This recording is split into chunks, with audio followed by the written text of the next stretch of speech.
ठाकुर साहब, एक पंचायत हुई थी ननौता में, उसमें भाजपा का विरोध हुआ था। आज एक पंचायत छाजपुर में हुई है, वो कह रहे हैं कि आपने बरगलाया था लोगों को। देखो, वो भाजपा की पंचायत थी, वो राजपूतों की पंचायत नहीं थी। सारे भाजपा के जो लीडर हैं, जो छोटे छोटे पदों पे हैं, वो उनकी पंचायत थी। 24 कुशवाहा 24 के लोग थे सर। नहीं, वो जब पंचायत, अच्छा मैं ये बात कहूँ कि वो भी बरगला के लाए, वो भी सबको बरगला के लाए कि भाई वो सुबह से आज फिर रहे थे वहाँ गांव गांव में, लेकिन गांव में फिरने के बाद जब उन्हें कोई रास्ता नहीं मिला, फिर उन्होंने सारी गांव में गाड़ियां भेजी और गाड़ी भेज के वो पंचायत करी। और वो भाजपा की पंचायत है, वो क्षत्रिय समाज की पंचायत नहीं थी। उन लोगों का कहना है कि जब आप राजनीति कर रहे हैं, राजनीतिक संगठन चला के, मैं वोट दूँ, और जिसकी वोट है वो अराजनीतिक कैसे हो सके। मैं अराजनीतिक था तब भी लड़ रहा था, किसानों की फसलों के दाम के लिए, किसानों की बिजली के लिए। और आज समाज को जरूरत है कि जिस व्यवस्था से समाज आज गुजर रहा, क्या राजपूत समाज किसान नहीं है?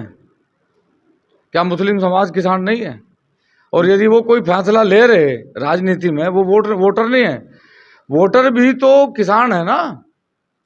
भाजपा से नाराजगी का कारण क्या है ठाकुर साहब? देखो, भाजपा से नाराजगी का एक बड़ा कारण है, मान लिया पिछले एक साल से जो महापुरुषों के नाम पर षड्यंत्र हो रहा, कभी गुज्जर समाज को राजपूतों से भिड़ाने का काम।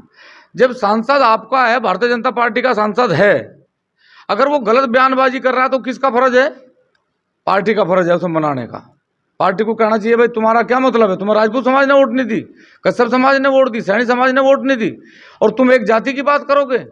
और वो भी हमने हजारों मूर्तियां इस देश में लगाई, हमने एक मूर्ति के सामने कभी नहीं लिखा कि राजपूत सम्राट मिहिर भोज, राजपूत सम्राट पृथ्वीराज चौहान।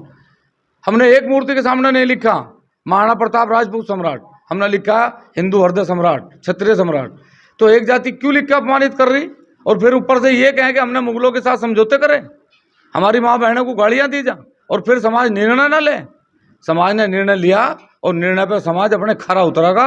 ये भाजपा वाले जो ये पंचायतें करके ये इस प्रकार की बयानबाजी कर रही है, इनकी निजी बयानबाजी है, ये समाज की बयानबाजी नहीं है। अच्छा, आगामी दिनों में मुख्यमंत्री आ रहे हैं, किस तरह का हो जाएगा? देखो, मुख्यमंत्री जी जब भी थे, जब मिहिर भोज जी की मूर्ति के सामने गुज्जर लिखा गया, मिहिर भोज जी जब भी थे, जब हम लोगों को और हमारी माँ बहनों को गालियां दी गई, योगी जी जब भी थे। हम सरकार की बुराई नहीं कर रहे, हम ये नहीं कह रहे कि भाई सरकार अच्छा काम नहीं कर रही, हमें इस बात से मतलब नहीं है। विकास अच्छा है, वो विकास की बात है, लेकिन स्वाभिमान की लड़ाई में विकास के कोई मायने नहीं है। क्योंकि आगे की क्या रणनीति है अभी? आगे की रणनीति है पूरे देश में जहां जहां भी हमारा अपमान हुआ है, पूरे देश में जहां जहां ये लड़ाइयाँ हमारे खिलाफ लड़ी गई, ये सब भारतीय जनता पार्टी के सांसद और विधायक रहे हैं।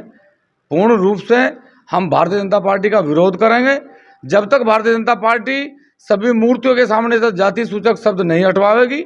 जो माँ बहनों को हमारी गालियां दी गई, जब तक उन्हें जेल नहीं होगी, जब तक वो सार्वजनिक रूप से प्रधानमंत्री जी इस बात का खेद प्रकट नहीं करेंगे कि मेरी गलती है, मैं देश का मुखिया हूँ, मुझे दोनों समाजों के लोगों को बैठा के बात करनी चाहिए थी, जब तक ये अंत नहीं होगा ये लड़ाई जारी रहेगी। छाजपुर में जो पंचायत हुई, वहां कहा गया है कि पूरा सम्मान राजपूत समाज को मिल रहा है। तो मैं एक बात ये पूछना चाह रहा, वो राजपूत समाज के लोग मात्र एक चेयरमैन ही लेके, एक प्रमुख ही लेके, मुख्यमंत्री की तो नहीं, एक मुख्यमंत्री बना के, और यदि वो ये कहें कि भाई हमें सम्मान मिल रहा, तो आदरणीय पत्रकार बंधुओं, जब वीर शिरोमणि महाराणा प्रताप इस देश में लड़ाई लड़ रहे थे, उस समय उनका सेनापति हाकिम शाह सूरी था और उनका सेनापति शक्ति सिंह था। शक्ति सिंह की जयंतियाँ नहीं बनती देश में महाराणा प्रताप की जयंतियाँ मने। जो आज छोटे छोटे पद लेके माँ बहनों को गाली खाने पे भी चुप हैं, ऐसे पद और ऐसे मंत्री इस देश को और इस समाज को नहीं चाहिए।